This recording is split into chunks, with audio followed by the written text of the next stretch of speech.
قیامت برپا ہو، اور اگر قیامت سچ مچ ہو بھی اور میں اپنے پروردگار کی طرف لوٹایا بھی جاؤں تو میرے لیے اس کے ہاں بھی خوشحالی ہوگی۔ پس کافر جو کچھ کیا کرتے ہیں وہ ہم ضرور ان کو جتائیں گے اور ان کو سخت عذاب کا مزہ چکھائیں گے۔ اور جب ہم انسان کو نعمتوں سے نوازتے ہیں تو وہ منہ موڑ لیتا ہے اور پہلو پھیر کر چل دیتا ہے، اور جب اس کو تکلیف پہنچتی ہے تو لمبی چوڑی دعائیں کرنے لگتا ہے۔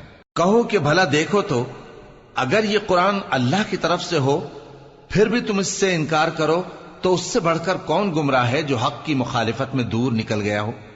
ہم ان قریب ان کو اطراف عالم میں بھی اور خود ان کی ذات میں بھی اپنی نشانیاں دکھائیں گے، یہاں تک کہ ان پر ظاہر ہو جائے گا کہ قرآن حق ہے۔ کیا تم کو یہ کافی نہیں کہ تمہارا پروردگار ہر چیز سے خبردار ہے؟ دیکھو یہ اپنے پروردگار کے روبرو حاضر ہونے سے شک میں ہیں۔